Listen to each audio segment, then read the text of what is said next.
available in more homes than the Pac-12 network. We are the podcast of champions. Fight! They get it back down to the 30, or down to the 20.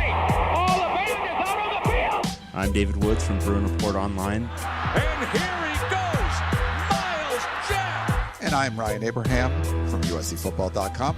Liner gonna try to sneak it ahead. Touchdown, SC. We are the podcast of champions.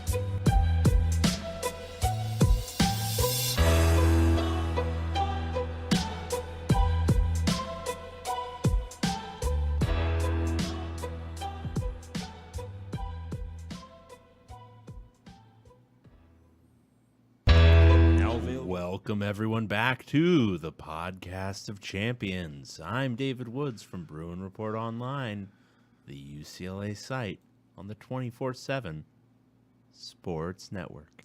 And I'm Ryan Abraham from USCFootball.com, the USC site on the 24/7 Sports Network. Or is this K-Jazz late night? Yeah, wherever I was. But together we make the podcast of champions, talking all things Pac-12 football. Welcome live. We are simulcasting, which Dave likes to say, on our YouTube channel over the podcast of champions. We're inching our way up to those 1,000 subscribers. So we got to get over the top.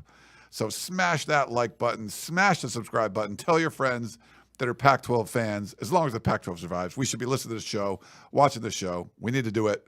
We need to get in there. Tell your friends, tell your family, tell the people you have trapped in your basement. Yes. Listen to the show. Watch it on YouTube. Subscribe to the YouTube. I don't know why I'm talking like that. Yeah, give your basement prisoners little iPads and let them watch the show. Perfect. Yep. And review. You got to give us a review. So if the people that you have buried in your floorboards have Google accounts, you can use them. It's not fraud, I'm sure. Right. But you also want the Apple account because you want to subscribe on the Apple podcasting app.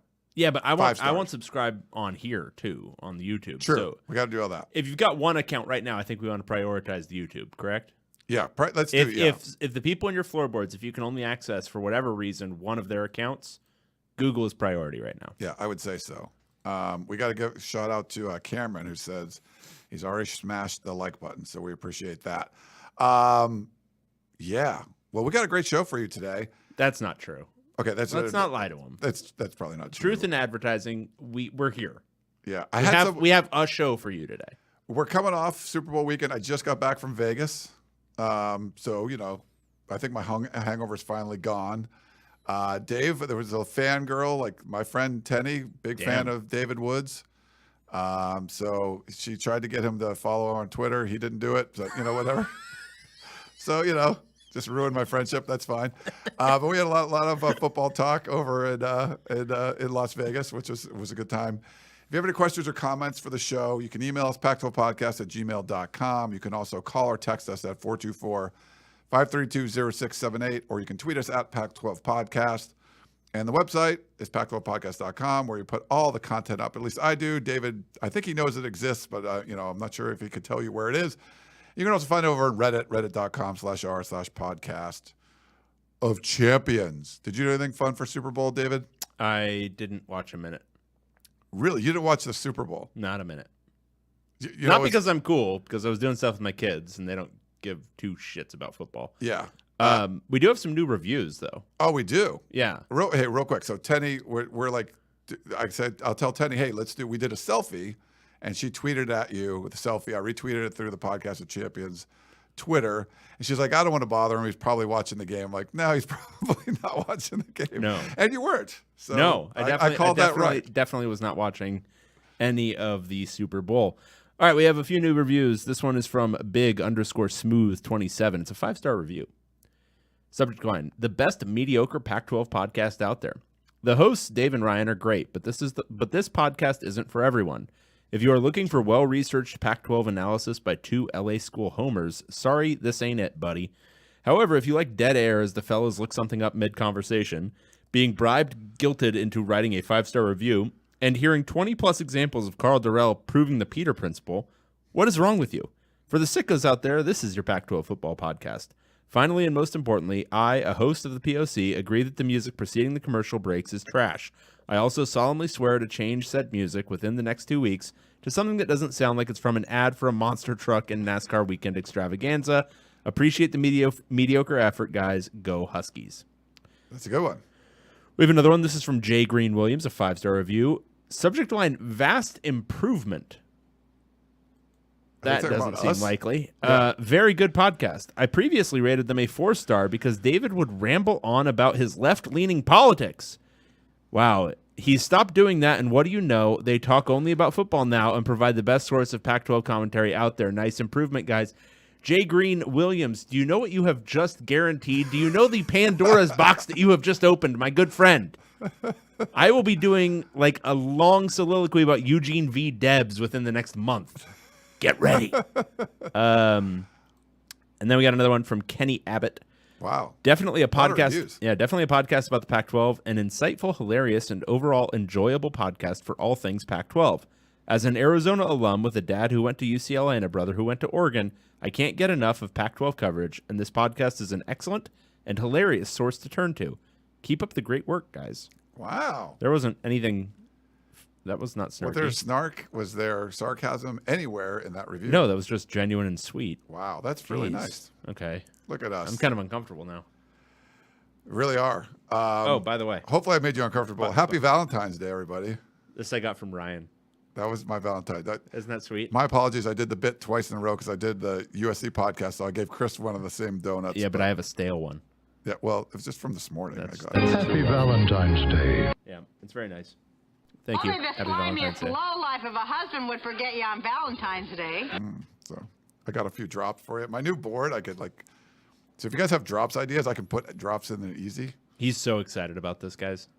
I literally bought a used iPad from a Manhattan Beach mom whose kid like broke the screen, but I don't care. I just needed to like use my board, and it's been fun. But I got to get some good sounds. So I got a lot of interesting stuff. Yeah, we need to have some more malaprops that we put into a drop. So I do. So I have a bunch of drops that I used before, but I have some fun ones like marijuana's bad. Like stuff from South Park or. Respect my authority! So we got. Is it just nothing but things from South Park? No, I have other stuff. Jeez, I'm an idiot. Great. Oh, groovy, baby. This is great podcasting. Everyone is enjoying it. So I mean, but I don't know when to use these. The Java's pretty good. So I have to figure out like when to use a bunch of them and stuff. So. You should do the Java when I do a joke that doesn't quite land. Yeah. So like it'll be 17 times an episode. Nice. Wait, where's? Yeah. Okay. Cool. Good. That was the dead air. That was I was just trying to figure all that stuff out. So yeah, we haven't done a show for a couple weeks. So we have a few questions. I know we have a voicemail. We're usually so regular.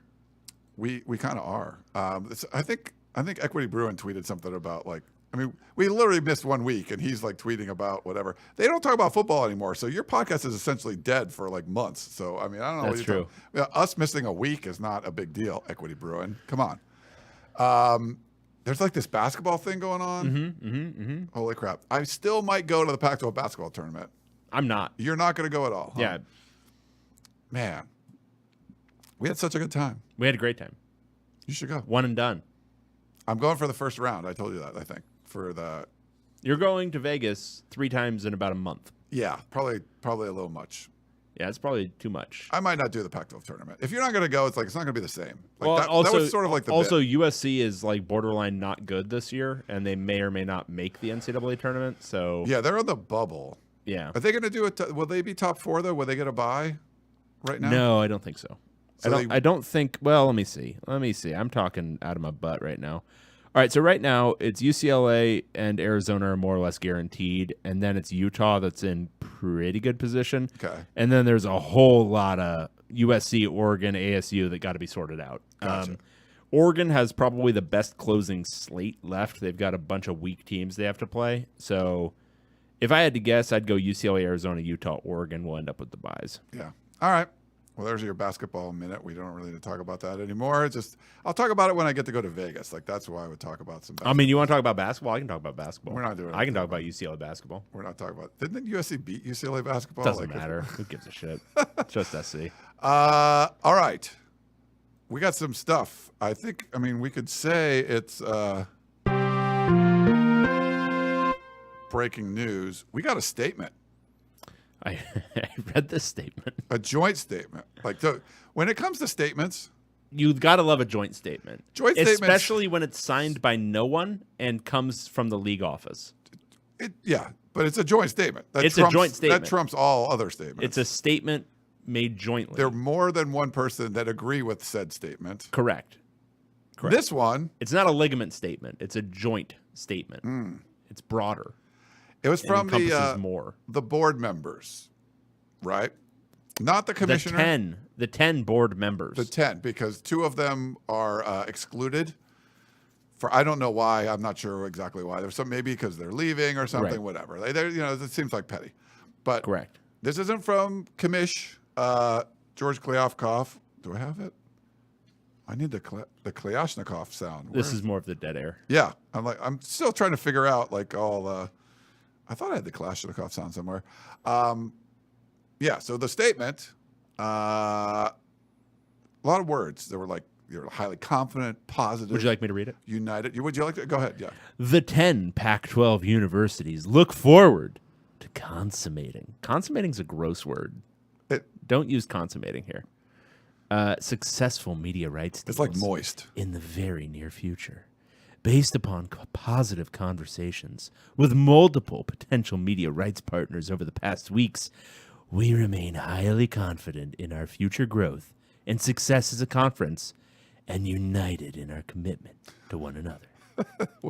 It sounded like one of the Saturday Night Live guys at the end. I wasn't sure.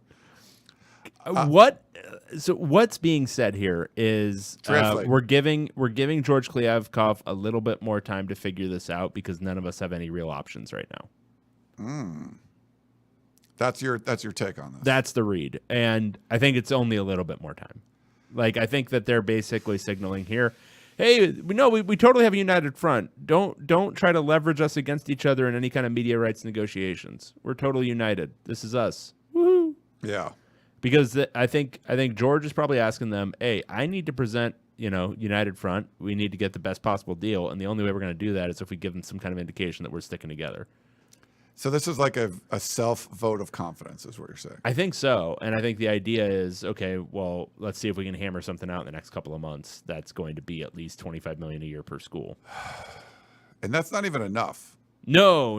I think I think he made some big promises. It sounds like he was telling everyone it was going to be closer to $40 million a year per school. It was like the 40, 45. And that's ridiculous because that's what they were saying when UCLA and USC were involved. Yeah. I think he said 50. Well, and I think from what I understand, Amazon was not super great for the NFL was not super great for Amazon. So he may have been genuinely expecting it to be Amazon coming in with a big offer because they want to really get their sports off the ground. But if they already saw immediate, not much bump from the NFL, which is a national brand, how much are they going to overpay for Pac-12? They might overpay a little, but are they really going to overpay that much? And are they going to want that full slate of games? There's a whole bunch to kind of unpack here, but that's a key point that I feel that you have to balance money.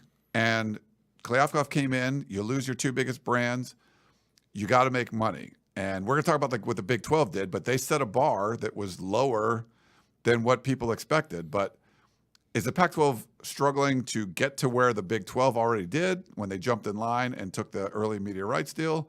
Or they're not above it as much as George Kliavkoff was promising, and that's where the issue is? And can you maybe you do get above that bar and you get more money, but the majority of your games are going to be on Amazon. As Dave mentioned, Amazon still might be willing to pay, but is the NFL happy that their product, which is the biggest sport in the United States and everybody's watching and consuming all you can, same games on Thursdays that you were getting before, ratings were way down. It's just there's less people watching on streaming. Maybe in 5 years it wouldn't matter if you put something big on streaming, but there's just a lot of people that if they can't click to it on their remote, mostly older people, a lot of younger people, they don't use that at all. I don't know if the distribution is going to be enough. If you're going to get enough eyeballs on the conference if you go purely with or majority with Amazon. So I don't know. Are they balancing that Amazon could have more games? And we're going to talk about adding more teams and you get more inventory, so you could add more games and then you make more money. But are the schools going to be happy that all these tier 1 games are going to be on a streaming service and up against, CBS or ESPN or Fox? Are you really going to switch off your regular cable or whatever you're watching, YouTube TV, to go to Amazon Prime to watch this Pac-12 game? I think there's this whole balance thing going on, and I'm not sure what the right answer is, but there, like you said, he made a lot of promises, and I'm just not sure he's going to be able to deliver on them. And the longer it waits, the longer people get restless, and it's not a good look for the Pac-12, in my opinion. No, and they're not operating from a position of strength, which is obviously the hardest part of this. I mean, people are dumping all over Kliavkoff. Dealt a really, really shitty hand. He was. And so I think with UCLA and USC involved, maybe he would have been able to pull a rabbit out of his hat. But right now, it's hard to imagine that because they don't have any there's no collective buy-in. There's no collective goodwill to take a chance on something again because they already took a chance on owning their media rights, doing the Pac-12 network and all that kind of stuff, and it bombed. There's a racket involved with media rights, obviously. It's an overpay from all of these networks because they overcharge, right? Like the people who want to watch Michigan games, like if you culled it out and said, what are you willing to pay a month to watch Michigan games? What would it be? Like the cost of a streaming service, right? $15 a month, something like that. Yeah. Instead, they're paying whatever, $150 in cable fees for, maybe watching 2 or 3 things that they care about. Maybe 1 or 2 shows on network television and football. If you, went to Pac-12 fans and said, all right, how much are you willing to pay a la carte, just for a streaming service that's purely just Pac-12 football and basketball, what would the average person be willing to do? And the thing is, that number is the true value. And anything beyond that is trumped up stuff from overcharging. The thing is, the Pac-12 is the conference that's going to be coming closest to the reality of the interest in their product compared to these other leagues quickest because they've had their bluff called. They called their own bluff. They tried to build this interest with the Pac-12 network, and it turned out there isn't. Yeah. There isn't that level of interest. There isn't some groundswell. There isn't some ability to leverage distributors like DirecTV. None of that exists with the Pac-12. They've proven it. So you basically have to bank on some cable executive being an idiot, some TV executive being dumb. And a lot of them are, which is why they're probably still going to get more than, what their fair market value actually is. But it's a lot of missteps from 10 years ago are coming home to roost right now is my take on it. You brought up another good point I want to bring, which is weird. I hardly ever say that you would bring up a good point. But I'm breathing fire today, baby. Kliavkoff, Kliavkoff was definitely dealt a crap hand. You got to make the best of it. And I think from when this first broke, with June 30th or whatever it was, I feel like I was giving Kliavkoff a pass because he was dealt a bad hand. I think he fixed a lot of stuff. He got the athletic directors involved. Everyone felt like, he fixed the schedule stuff. Like I guess he didn't do the officiating stuff, but there was a lot of big problems I think he at least addressed. He was personal. He was approachable. He would talk to people. He wasn't ivory tower guy. So he did a lot of stuff better than what Larry Scott did. And I sort of gave him a pass. But the further away we get from this USC-UCLA leaving, the more I think about he needed to be less defensive and more preemptive about this, where Texas and Oklahoma left, right? You knew that this was a possibility. And I think what you were talking about was that he was trying to pull a rabbit out of his hat if USC and UCLA could stay. and he really wanted to get this big win, and you kind of have to assume, I mean, obviously USC and UCLA need to stay. So you assume that, but you can't take it for granted. And I don't know how much he did, and I don't know how much he tried to get the LA schools to stay, and I don't know much, maybe he got pushback from the Oregons and Washingtons of like, hey, we're not giving them extra shares or whatever. Yeah. Like it. And that was the mentality. I mean, whenever I talked about the brand of USC being like really important to the Pac-12, people would push back on me. They haven't won for a long time or whatever. And I'm like, that's just the reality of it. And now that they're leaving, you kind of see that. So I don't know if he didn't make a move, if the presidents, outside of LA didn't want any sort of, unbalanced agreement.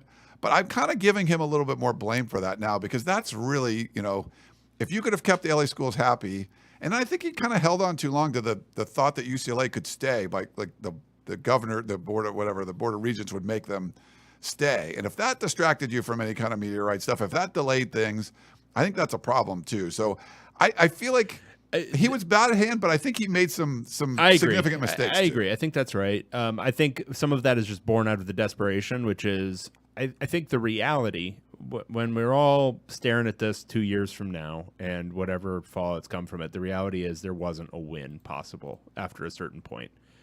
I think with with all the setup, with all the last 10 years of proof that nobody gives a shit.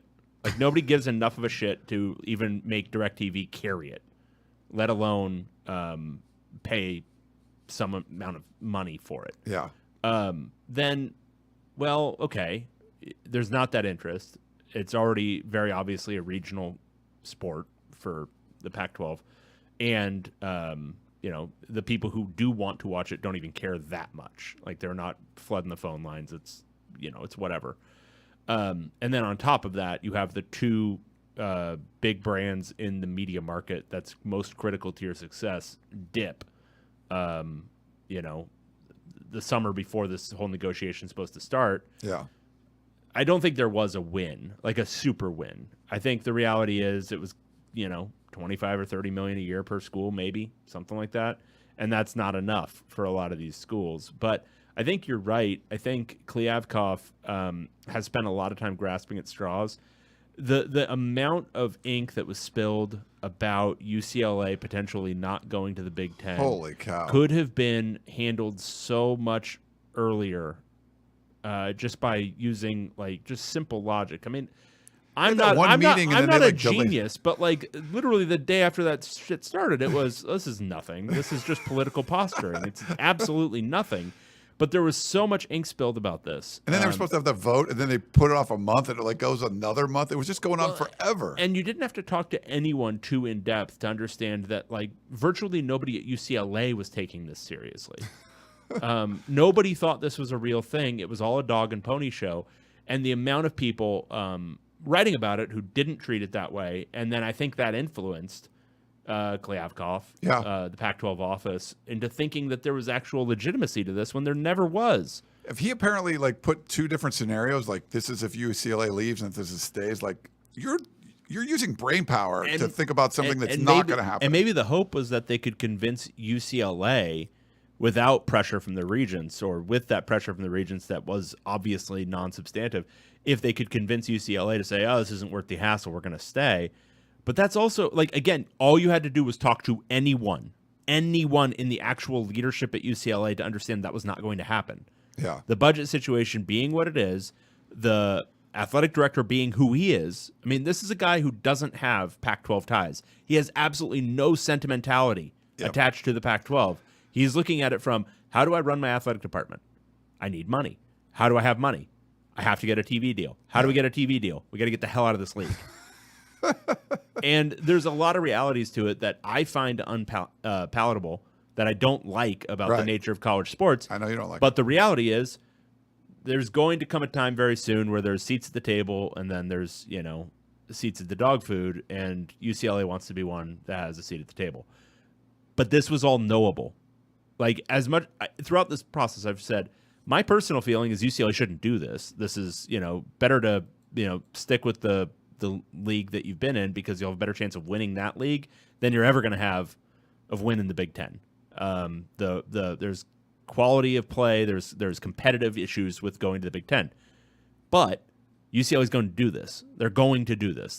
There's no ifs, ands, or buts about it. Don't waste time thinking it. Pipe dream. It was a real waste of time. The fact that he wasted time at Pac-12 Media Day talking about this, and I don't think the Regents did Kliavkoff or the Pac-12 any favors by continuously dragging this on and on and on through like 3 different big meetings, each of which was supposed to be determinative in some way, and then they just kept kicking the can down the road. It's just like politicians. But that shows you they had there was no eagerness to serve anybody's interests here besides their own in posturing. Yeah. And I feel like Kliavkoff maybe has been a little bit too, God, what's the word? A little too gullible, a little too like easily swayed, a little too easily, oh, okay, well, maybe that could happen. And not enough of, okay, what's the reality here? The reality is this league's in bad shape. We need to get the best deal possible right now. Quickness is a priority too. And it didn't need to be the next month, but it can't be February and you still don't have a deal on the table for any of these schools. Yeah. The Amazon thing is interesting. And, I've heard some commentary, and if you talk to people that are sort of outside the conference, there's a lot of doom and gloom. Is the conference going to die? And then people inside the conference, there's more confidence there. I think one of the points being like, distribution is not going to be as good on Amazon. Like, you're not going to get as many people watching. If the NFL is not getting people, and it's the only game on at Thursday night, and people still aren't tuning in, are you going to tune in when there's games on all these regular channels that you go to all the time? Or are you going to turn on, Washington State, Arizona State? But it will still be better than the Pac-12 network. Like, you still can get it. Like, most people have Amazon Prime. So if you're a Pac-12 fan, it'll be easily accessible, a lot easier than it would be, hey, I have DirecTV, I can't get it. We've heard that for a million times.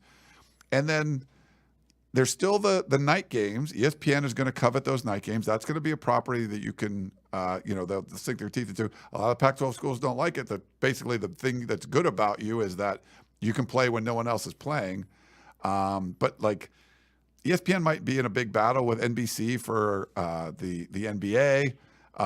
There's a lot of stuff kind of going on out there in that world. Where do you fall on, hey, if Amazon can get you more money, but they're doing a significant portion of the TV, the tier 1 rights, is it worth it to take that money, or is the distribution going to like hurt the conference and recruiting and all that stuff even more, just not getting as much exposure?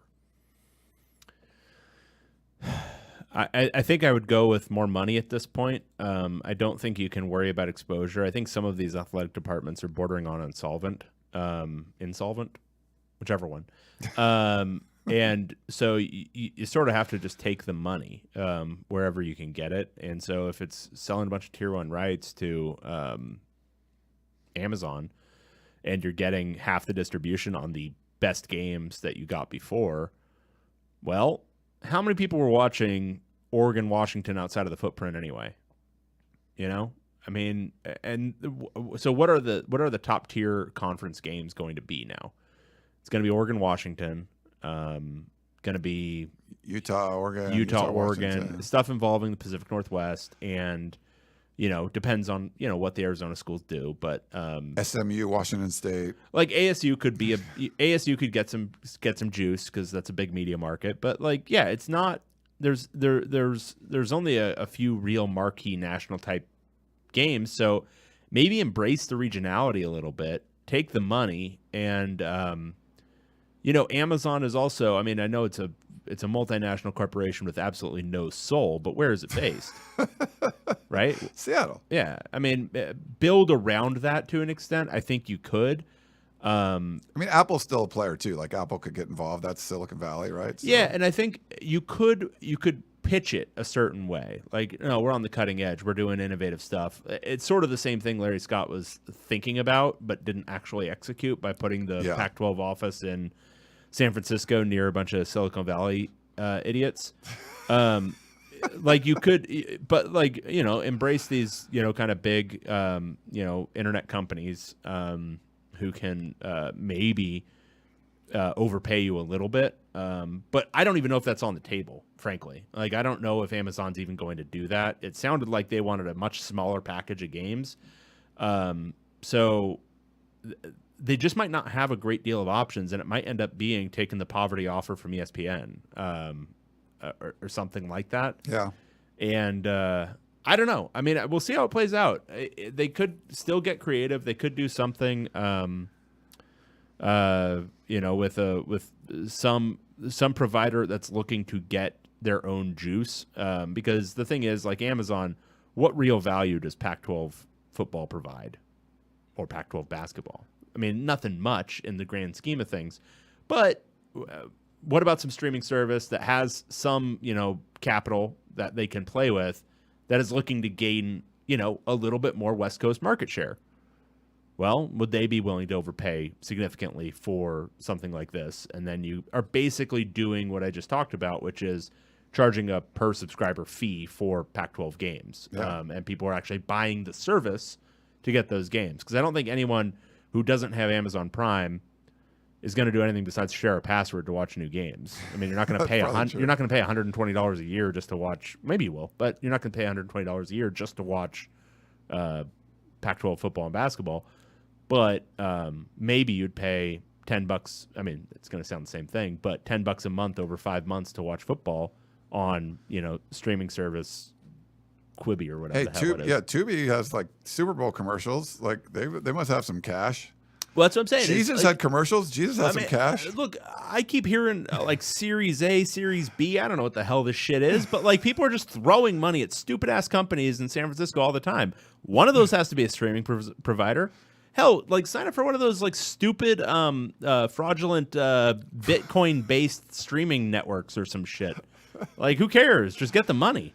That was the last year's Super Bowl commercial, right? Matt Damon. Yeah. And all the look people. look how that dropped off the earth. Holy cow. Yeah, shit, man. It's like all that stuff was fake to begin with. You mentioned the game inventory, and then there's been some talk. So the expansion talk, George Kliavkoff, fearless leader, was trying to go incognito and goes to Dallas, check out SMU at a basketball game. I guess they're a terrible basketball program too.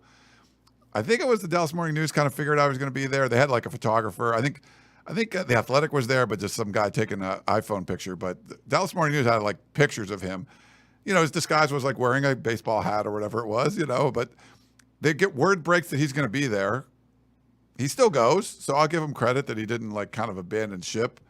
I don't know what this means. Like, is this exploratory, or is this like, if you're going to be there, this is further down the road? But I think the part of the, I guess maybe disturbing part is like, are you trying to add schools before you get the media rights deal? And I think Wilner and some other people have speculated that that's more of a inventory play to get actual more games. So 12 teams, there's more games. You had SMU and San Diego State. Now you have, I think it's like 90 games instead of 75 or something like that. And there will be more games to sell. So you're trying to get more money that way, which is a little different than the thought where if you add new pieces to the pie, if you add new mouths to feed, their piece of pie, everyone's piece of pie is going to be smaller. So those new mouths need to be able to bring more to the table and make the pie bigger, which I don't think SMU or San Diego State would do. But it's kind of, the expansion thing is still going on, but it looks like it might happen before the media rights deal, which to me would be a little concerning. But well, so it sounds ass backwards because that's not our understanding of how these cable rights deals work. Right. And so it might be for the streaming stuff. And though, maybe there's a minimum number of units they want of a certain product before they're willing even to play. Because again, when you're talking about Amazon, you're talking about like astronomical money. And so for them, it might not be, okay, we can eke out a little bit more value with this versus that. It might be, well, we want the inventory so we can attract as many different new subscribers as possible to our service. Yeah. So we need to, like, they would love to be involved probably with a super conference, but nobody's going to super conference Amazon because they can do it with ESPN and get overpaid. Right. So maybe that's the idea. Or he could also be, okay, SMU, I know you're not involved yet, but what's the number at which you would be involved with us? And then see, okay, we're going to pitch you as part of the package then. And if we can get that number, are you going to agree to join us?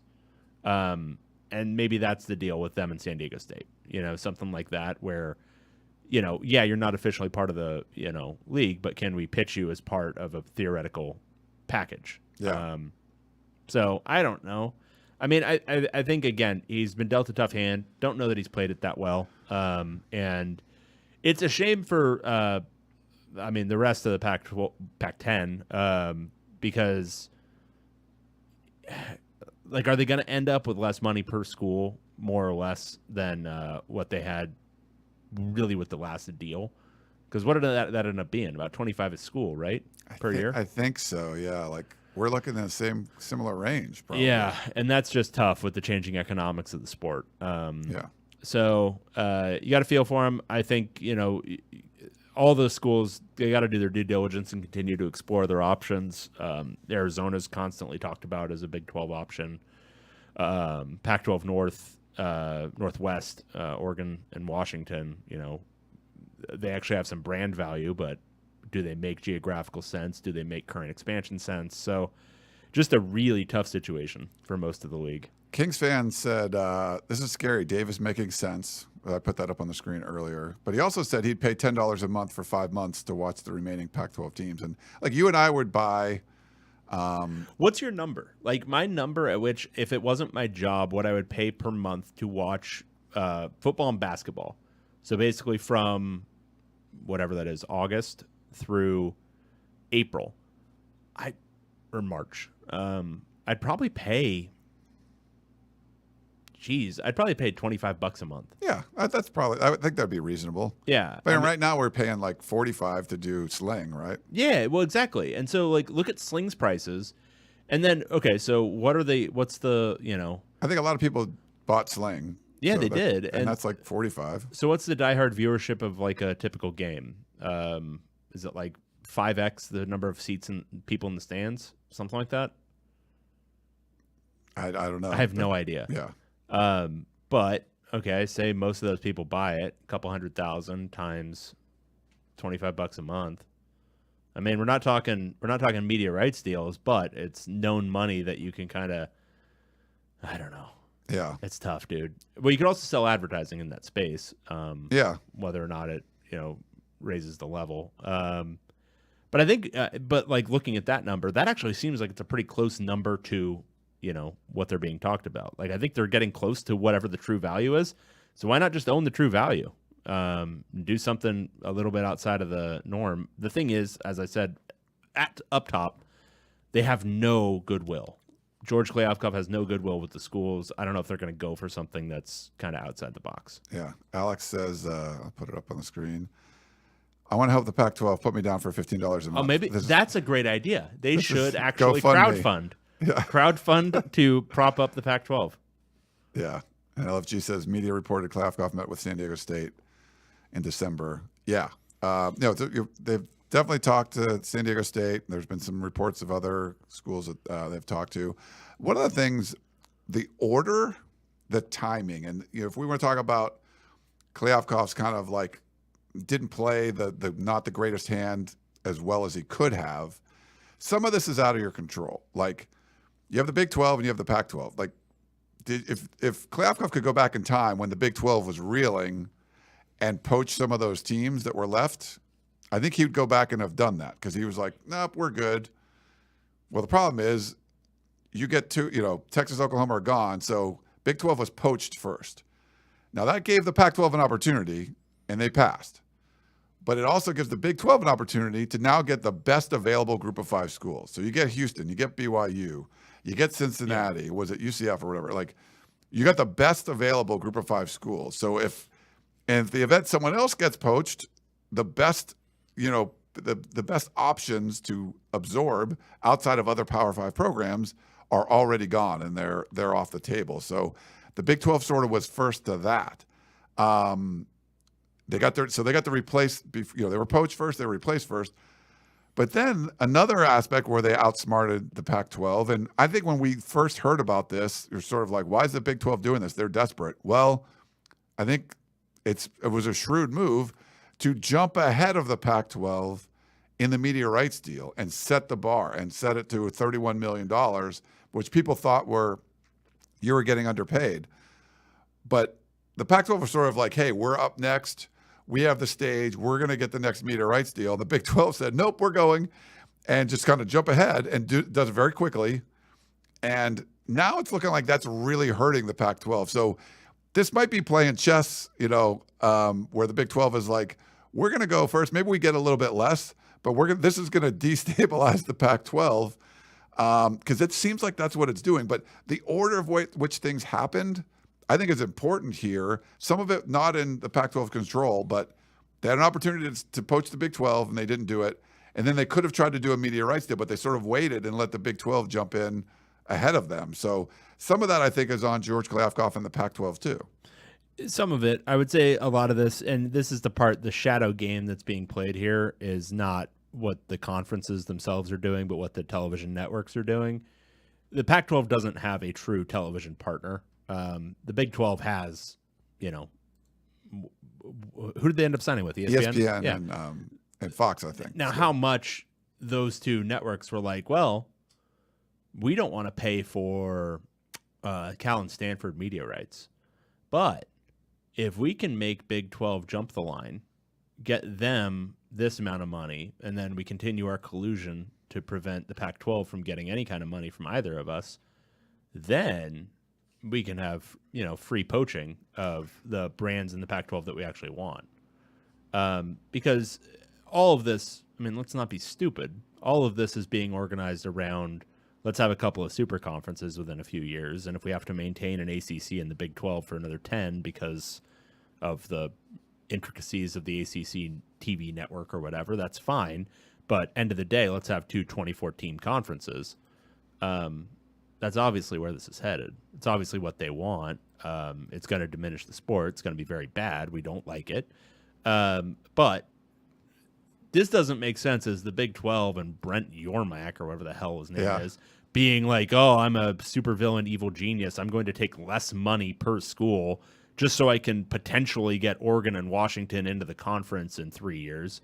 No, it's the TV network saying, well, we can pay you this, and then we can get you maybe a little bit more per school when we help you poach Oregon and Washington within a couple of years. Yeah. And them saying, yeah, okay. Kings fan says the Pac-12's biggest mistake was not doing whatever it took to get Texas and Oklahoma. Yeah, that was way back in the day, but that's true. I made a little, not a boo-boo, but I kind of was being a little, I wasn't very nice. LFG, who's listens all the time, listens to both podcasts, he said, I'll put his comment up, wish there was a segment where Dave could break down the in-season improvement by UCLA's talented young hoopers like Bailey, Vince, you, and others. And I put him on timeout in the chat for that. So wow.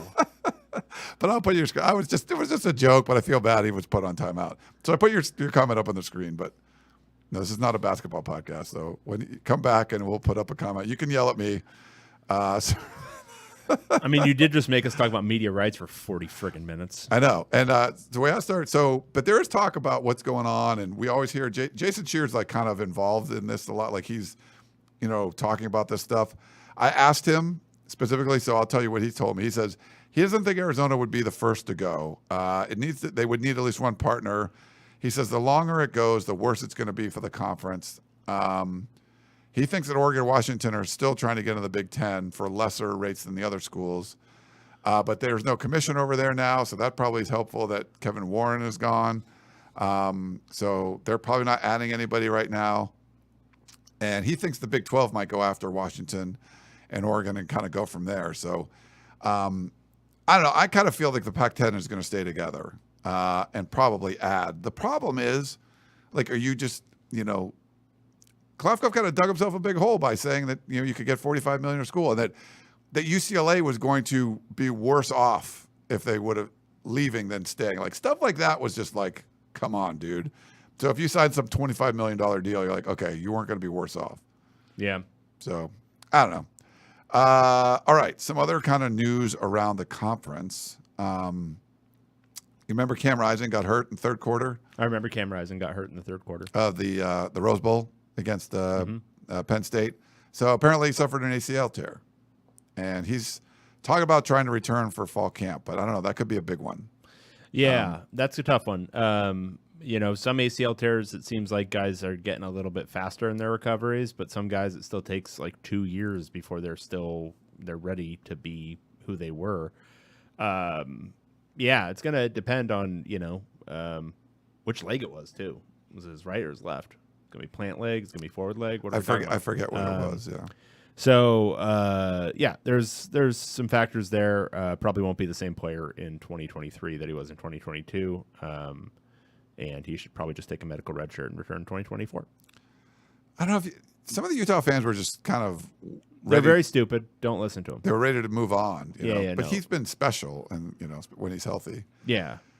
And then Pete Thamel came out with a report. So Andy Ludwig, apparently Notre Dame was looking to hire him, and he has a $2.8 million buyout. So kudos to His agent. Utah and his agent for getting the buyout that big. But it looks like they're passing on it. And this was Pete Thamel originally reporting that. So it looks like Utah's going to keep Andy Ludwig. And Georgia just lost their offensive coordinator to the Baltimore Ravens, but Notre Dame was going after him. I don't know where Notre Dame goes from here, but that's some good news for Utah.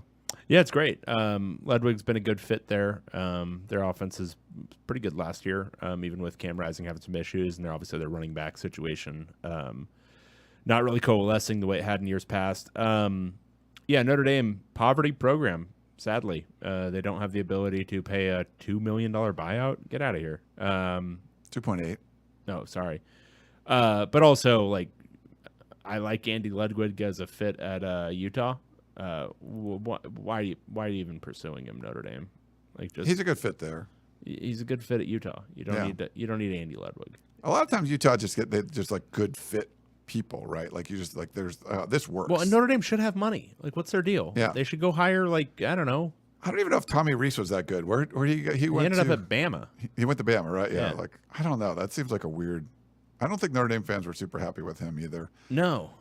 We also had some breaking news last week too. So Oklahoma and Texas, they've now signed a deal. So they're leaving. I think they're leaving. It was like $100 million behind or something. Yeah. So but they get to go to the SEC in 2024. So The 2024 will be when that's what you want. That's when everything is changing. Expansion. It's when the college football playoff. It's the big brands leaving. The big brands leaving. So it'll be the first year of the prenatal super conferences. There'll be 16 each. It won't quite be the 24 that they will soon be, but it'll be ass. We'll all hate it. I'm guaranteeing you, so many of you who are like, yeah, this is great, are gonna fucking hate this so much. Like Ryan. No, not so much. I keep getting asked what we're gonna do. So we have. So in a few months, it will be like a 1-year countdown, right? It's July. Is it July 1st? I think is that the day? Yeah. The schools leave. The 1 month countdown. I mean, a 1 year countdown. We got to figure out some things for this season. The last year of it all being together. And we're definitely going to cover the season like we do. Yeah. The question, it's still I'm going to have to think about logistically how we're going to do it. Because as much as you might think you want us talking about Cal football on this program, what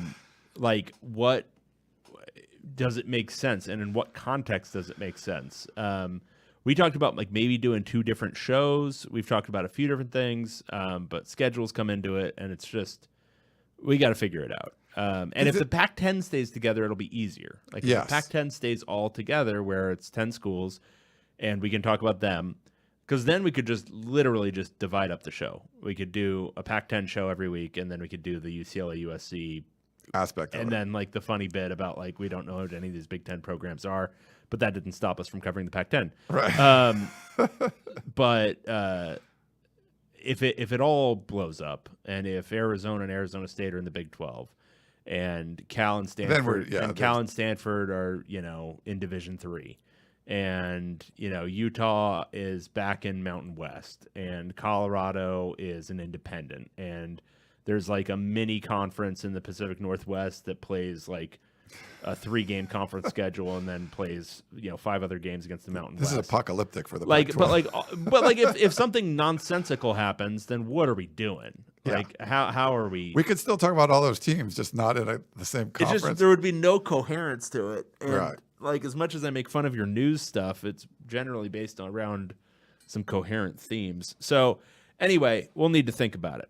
For sure. And it's, this, I know we joke about it, but this does actually take time and resources. And It's more of a labor of love than anything, but like It's definitely not a labor of money making. So, No. and that's the other thing is like if we were gonna do 2 shows a week, like I don't know, we'd have to start like a Patreon or something, and that sounds like just gross to me. I've never like people do it. And I mean, I don't begrudge anybody for doing. I mean, I'm saying it right now, and in like 6 months, if we decide to go that route, we're going to start one. Yeah. But Eric says David barely wants to do the POC. I don't see him doing. So yet that's the another thing. fight. Like, it's all a bit. I look forward to doing this. This is like one of the more enjoyable parts of my week. But I do enjoy it, but it does take like work. it does take a lot of work. Like, I mean, as much as we joke, like I watch so much Pac-12 football that I don't need to watch. Like, I take time away from being with my children to watch Oregon State play Washington. Like, I do that, and there's no relevance to me. Like, I watch games between 2 teams that UCLA isn't even playing that year. My job is to cover UCLA. Yeah. I do this for fun, but it becomes much harder when you add other teams that they're going to be playing. Like, it's the beginning parts of the season for us are a fun, but a big pain in the ass because we got to watch like 12 games. It's not like 2 teams playing each other. Like, But if every week is like that, it becomes insane. Yeah. So anyway, we got to figure that out. yeah, why don't we do this? Let's take a quick break, and we can come back and answer some questions.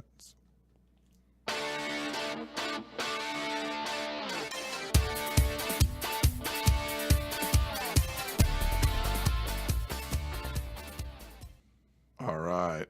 Scott said a comment about that why we should keep going on. I think the relevance of Oregon State, Washington is that you can make Beavers plus Penix jokes. Or Exactly. Penix Penix jokes. Yeah. Penix. But that's only going to last for so long. He's only going to be around like another year or something. So It didn't stop us from making Jake Browning jokes for like 3 years after he left.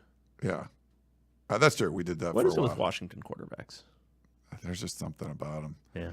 Alex says there are streets in LA named for all the teams in the Big Ten. Do remote simulcasts on each street.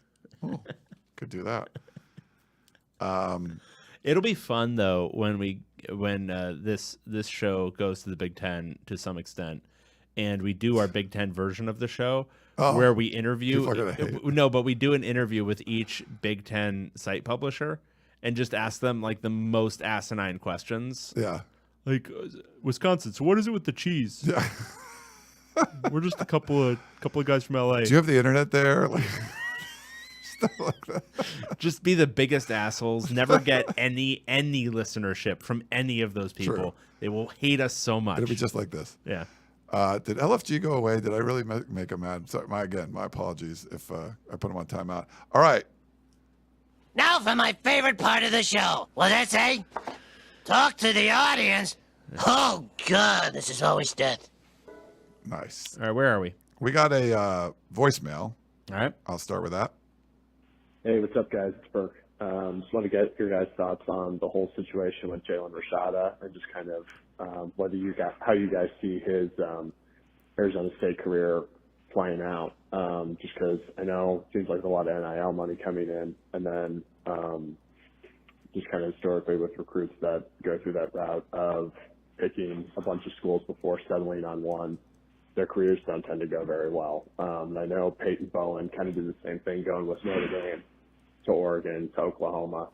And, you know, not to sound like a complete boomer, but I can't really see their careers panning out being solid 3 or 4 year contributors unless they're started from day one. So just want to know what your guys' thoughts were on the Jalen Rashada situation and, you know, if you think we're going to see more of this moving forward. Thanks, guys.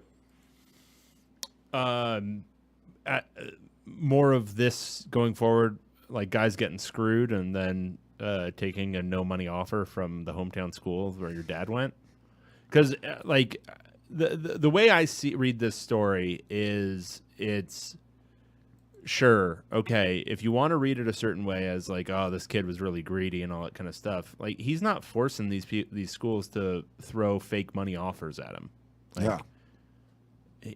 I mean, if you're a 18-year-old, and shit, if you're an 18-year-old's family, and some school is offering to pay your kid $13 million to go to college in a sport, for a sport where you have no guarantee of being a professional athlete, of course you're going to take that. Yeah. And then you get to signing and they pull the offer and you still sign because you're an 18-year-old kid who makes dumb decisions.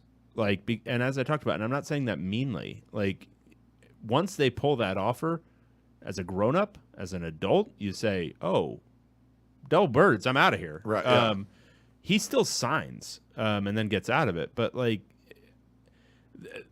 it just shows, like, the emotional maturity of the kids you're dealing with. Like, it's not, this is kind of gross. Like, the lack of regulation of this stuff, because that's just totally allowed to happen. That's totally above board. They had out clauses in that contract that made it essentially legal to do this to him. And it's, you can look at it and say, well, he's, just a 4-star quarterback. He really tanked in his last year, so it makes sense, and it's the economics of the sport. But also, like, I don't know. Like, it's just,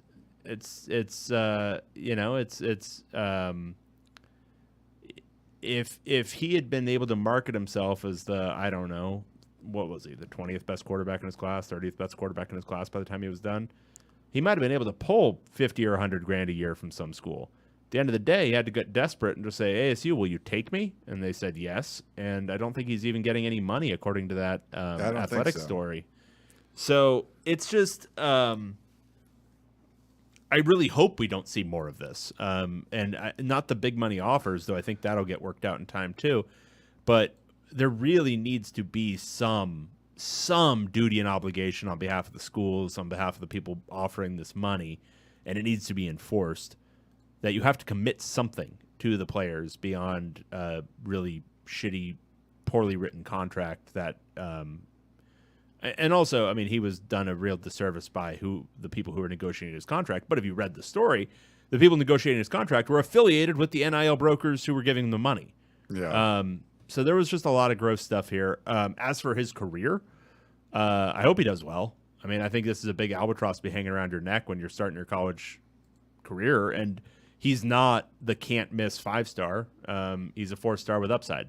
And, I'm not.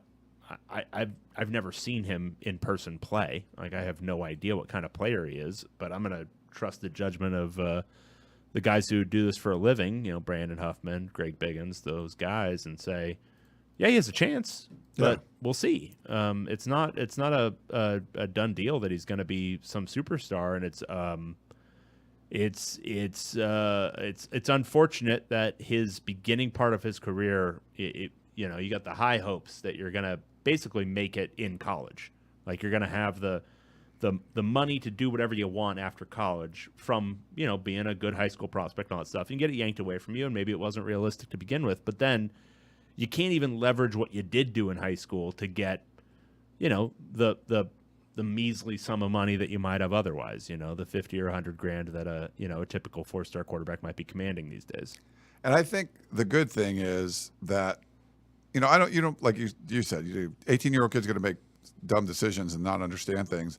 But you would now have some sort of recourse, right? Like, before, if a booster, and I think this happened all the time, if a booster's like, hey, you come here, you're going to get 50 grand, and then I'm going to give your mom like a house or pay her electricity bill, and then they don't. Like, what are you going to say? Like, hey, NCAA, they told me they were going to pay me. Like, no, you can't do that. Now you can get out of things, and this is, this is a perfect example of that. Now, he didn't get any other money, but he at least got out of, if the reason he was going there was for money and the money wasn't there, now he can go somewhere else. Yeah, and in the end, market forces, I'm not so much of a socialist that I don't believe they don't exist, but it takes a while. Like, the thing is, like, yeah, word of mouth might be now that, Florida's NIL program is bullshit, and, don't sign there unless you can get it, unless you can get upfront payments or something.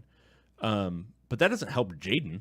Like, it's not like it's that doesn't do anything for him now. Yeah. That word of mouth is due to his experience. So it's just unfortunate. And yeah, I mean, okay, you can choose not to sympathize with a guy who was gonna make $13 million and now he won't. Like, you can be like, oh well, that's a really hard life. It is. It kind of sucks. And it also kind of sucks. Like, there's a lot of upside to being an athlete in college. Yeah. It also kind of sucks if you're not a surefire NFL prospect. You still have to take nothing but bullshit classes and don't get a lot else out of your college experience aside from practicing football. Like, He was painted in a bad light too. It's just, there's just a lot that kind of sucks for, again, an 18-year-old who's just, again, even after they told him you're not gonna make that money, he still signed with that program. Like I didn't realiase that part of it. Yeah, no, that was, I think that was the whole thing, is that he still did, and then he had to get it taken back. Gotcha. Yeah. So it's just, I don't know. There's a lot of nasty, ugly stuff about this, and you would hope for some more regulation soon. That, well, really, what you would hope for is that the schools can pay the players and they can do it with booster money funneled through, and that nobody gives a shit whether it's an inducement or not. Right. And hopefully that happens soon. Yeah. I'm sorry. We have some major breaking news in the Pac-12, the Conference of Champions. I know David, I'm sure, is all over this, probably retweeted Adam Rittenberg saying that Oregon announced Alik Terry as its new offensive line coach. Terry was assistant defensive line coach for the Minnesota Vikings in 2022, former offensive line coach at Hawaii, and a graduate assistant at Oregon under Mario Cristobal in 2019 and 2020, replacing Adrian Clem. So big news. Maybe we should reshoot the whole podcast so we can talk about this at the top. All right, what's our next question? We had a tweet from Mr. Linkcod. Defense seems harder to recruit and execute in the college game, or at least in the Pac-12. Why is that? Is it even true? Do you think it's harder? The Athletic did an interesting story, at least for this is a smaller sample. It was like the two teams in the championship or something like that, whatever. But they showed there was a stronger correlation between high school stars and NFL success for defensive players than there were offensive players. So like you're a 5-star defensive end coming out of high school, you're probably going to be really good in the NFL, where it wasn't the same for offensive players. But I don't know. I'm not sure. I don't know. I mean, I think there have been there's certainly been more innovation offensively of late. I think defensive coordinators have generally responded with just running a lot of nickel. And basically everyone's base defense now is either a 4-2-5 or a 3-3-5. And so I guess, or a 2-4-5 in some cases. So I don't know. I think it ebbs and flows. I would say offensive innovation at the collegiate level as of 10 years ago was certainly, there was more in the college ranks than there is in the NFL. But from what I understand, and I don't watch a whole load of NFL, we know you didn't watch the Super Bowl. The offensive innovation has certainly gotten a lot better. Yes, in the NFL. So I don't know if that's the explanation. I think you could also say, well, in the NFL, that offensive innovation can be countered with the level of athleticism defensively, whereas on offense, you can get by with scheme to a greater extent. Yeah. So maybe, at the college level, there's only a couple of programs nationally that can accumulate the level of athleticism necessary to contend with modern offenses, whereas at the NFL level, everyone in the top half of the league has that level of athleticism. Yeah. That would probably be my explanation if there is a true distinction here. But again, I don't watch that much NFL, so I don't really know. Yeah. No, I think that sounds fair to me. I think we only have a few emails. The love of the game is one. I think that's our first one, if I'm not mistaken. All right. This is from Amy. Love of the game. Greetings to you both. When did the love of money overtake the love of the game? It is so frustrating when attending a game live to have the momentum completely stopped because, we need a commercial break. Although it was in my favor the last game when Utah played Penn State at the Rose Bowl. But if I were a Penn State fan, I would have been even more pissed. I'm sure there was a time when local channels started showing football games in their entirety. At what point did the materialistic, capitalistic, greedy TV executives say, nope, the game can wait while I cash in on a commercial? Why isn't the game most important? Rant away. Thanks again, Amy. Interesting. We're both not soccer fans. Correct. But they show that they just have 45 minutes plus the arbitrary extra time, which I think is stupid. But anyway, and they don't show commercials. True. Our games tend to have more breaks, but we also create commercial, when you change possessions or whatever, but we do put those commercials in there, and there's media timeouts at basketball games, you get under 12 minutes, media timeout, things like that. I don't know when. I think sports are as big as I mean, they the are. the basketball timeouts have been a thing for as long as I can remember. Yeah. Like I don't remember a time when there weren't media timeouts. This And- is all. Yeah, this has always and been. honestly, with basketball, it's like it's it's in a lot of ways how the sport is structured. Like there are strategies around how you use the timeouts. Yeah, I'm like, not going to call timeout because it's 8:07 and but we you're have a like media timeout coming. that, and then also your subbing patterns, like stealing breaks for guys where they're not actually off the floor for very long from a game time standpoint, but they're off the floor for 5 full minutes. Like there's stuff like that you can do if you're really good at managing the clock in basketball. In football, yeah, it sort of depends on the television partner that's broadcasting the game. If it's a nationally televised game, you're going to have a whole lot longer commercials. They're going to be longer. They're going to be more of them. If it's the Pac-12 network, it's a little bit quicker. A little bit quicker product. It is, yeah, that's true. But this, like, yeah, I mean, I'm older than Dave, and it's been going on. Like, I don't remember games that didn't have. I mean, the commercials are greater than sometimes you see like a kickoff and then a commercial. I mean, like touchdown, a commercial, kickoff, and another commercial. And I've talked to people, I think it was at Fox, and they were like, you have to have a certain amount of commercials per quarter or whatever it is. So like they'll do that sometimes if they've like just if had there's been too much continuous play. Yeah. And I don't. So I'll be totally straight. I don't care. I don't mind it. I don't mind commercial breaks in football. I don't mind it in basketball. I think when you're in the stands, it probably bothers you more. Yes. If you're sitting there in the heat and you're just watching the game, and then you got to sit there. And that you guy have with the nothing- sign you have on the nothing- sidelines there- that's like 2 minutes. Well, and there's and no 50 seconds. sensory input. You're not getting some stupid commercial for like Viagra. You're just watching, the band play the same song they've played a million times and nothing else.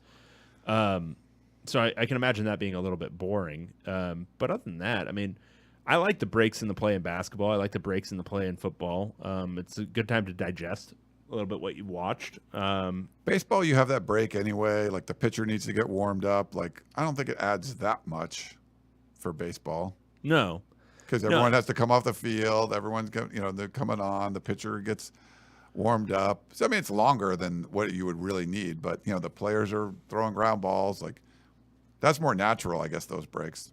Yeah, I mean, I honestly, maybe it's quaint, but like commercials are among the least offensive forms of capitalism to me. Like it's the one that makes the most sense.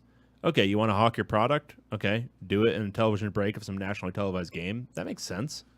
Like and yeah, it's a bunch of multi-nats mostly selling their stuff in these commercial breaks. But like, how are you supposed to sell stuff? How are you supposed to get things in front of people? And so I don't find it that contemptible. I don't find it that annoying. It's just, the reality. If I want to watch this game on a slick broadcast with, good announcers, because as much as we talk shit, most of them are pretty good. And I want to see good graphics, and I want to see a good studio show, and I want to get good analysis throughout the game. And I'm not paying beyond my cable bill for this. Well, okay, so I got to pay a little bit with my eyeballs too for 2 minutes in the middle of the game.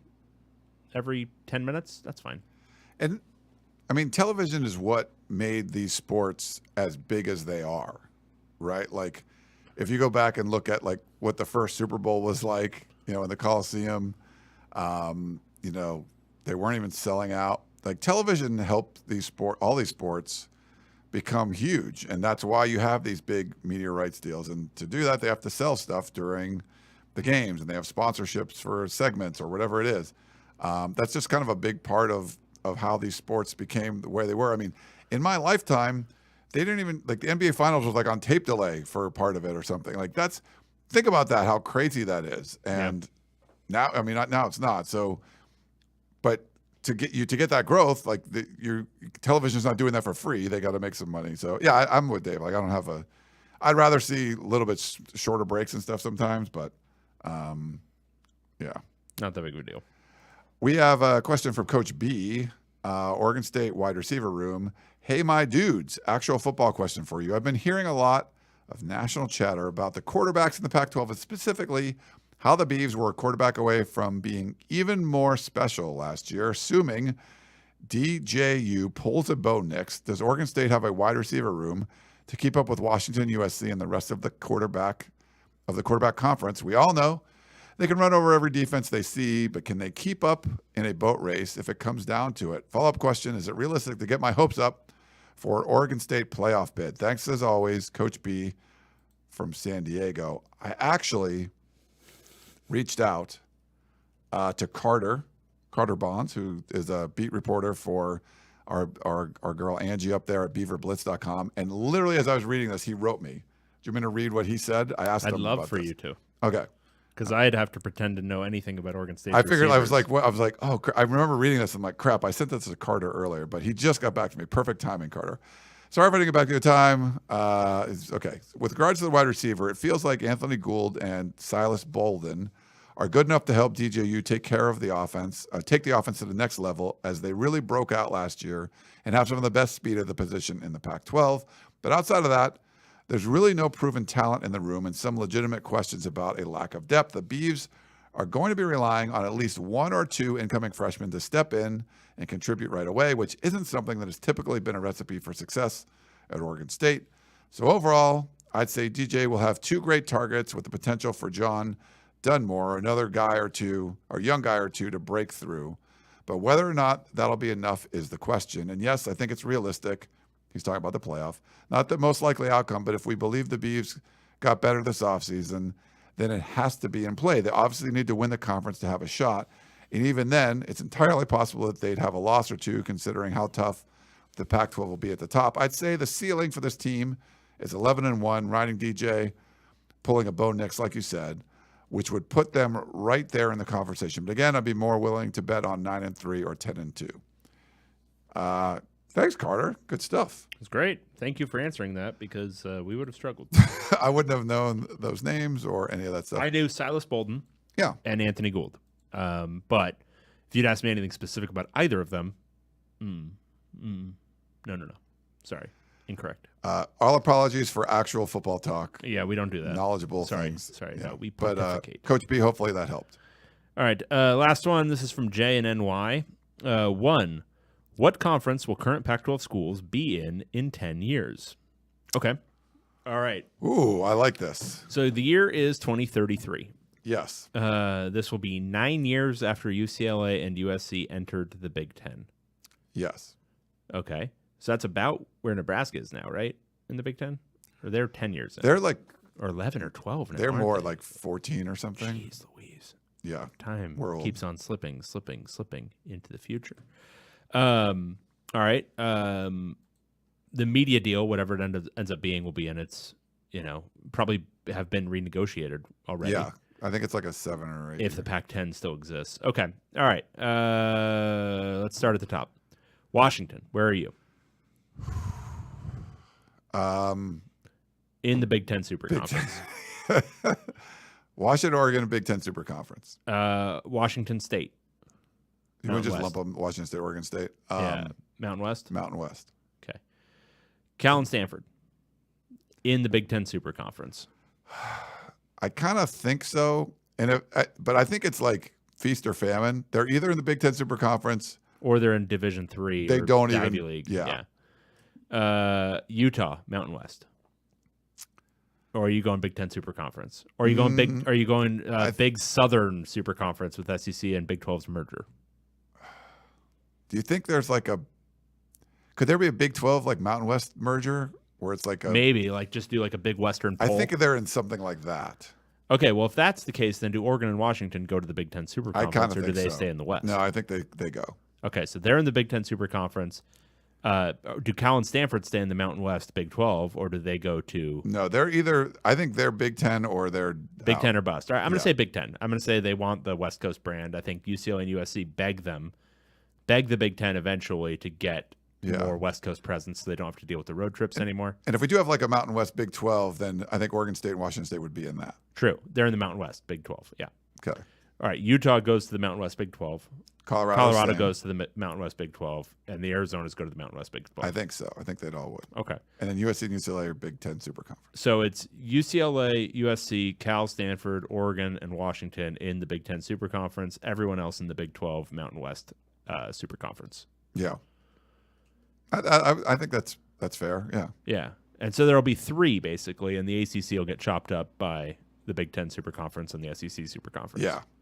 But their media rights deal still won't even be done by then. If this feels like the countries in 1984, Eurasia, East Asia, and Oceania, that's because it is, and this is dystopian. How do you even remember that? I read that book so long ago. I don't even know if I got him right, but yeah. That's a book I never felt any compulsion to reread. But that's a tough one. That's a tough read. Because I read that, like, this was... Yeah, I read it in, like, whatever, 9th grade. But that was already after 1984. Correct. Like, I read it, like, before 1984. Oh, wow. I forget you're old. Yeah, I'm old.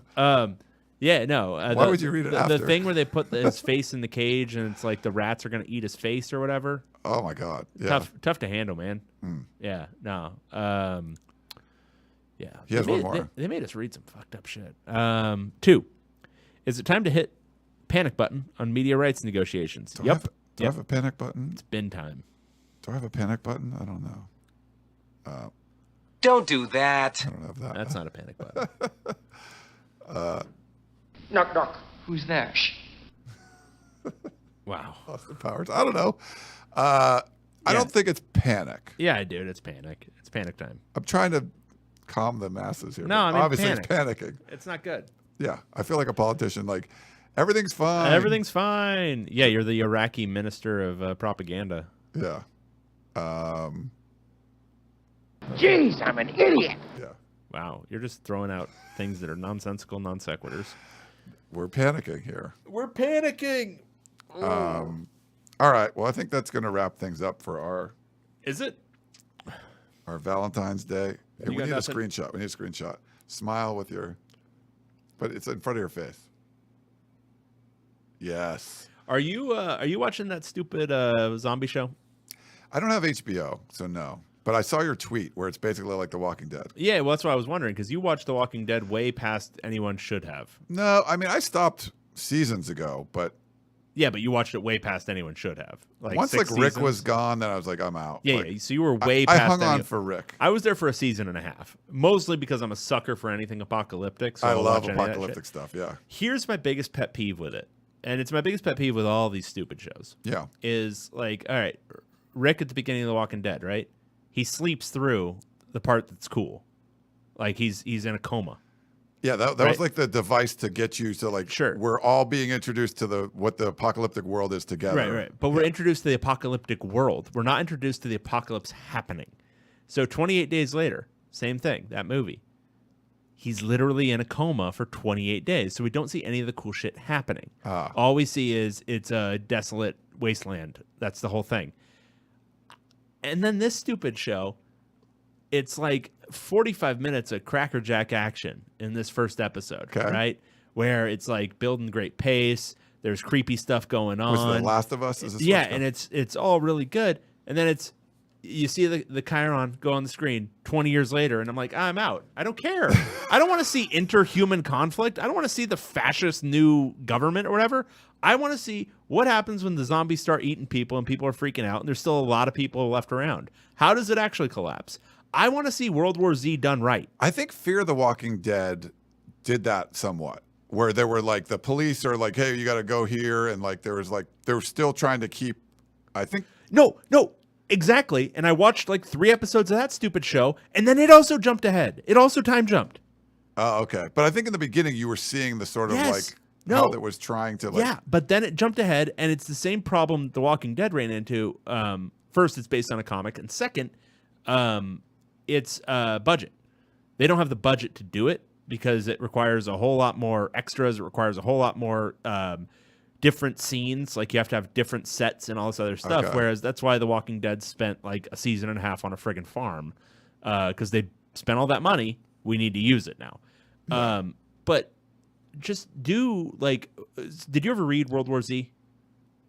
Yes, I did. I actually read that. And it was the movie was stupid because it was not actually the book. The book was like little pieces of like people's lives. Yeah, it was right? written like a Stephen Ambrose or a Suds Terkel like military history or like oral history. Yeah, you were following like the and so you soldiers had these that were vignettes. like running out of ammunition just because they were trying to kill so many things. But you could do a really bomb show with World War Z. Like Yeah. you could do something that was really, really cool, actually documenting like all this kind of stuff. And it sounds ridiculous, like who cares?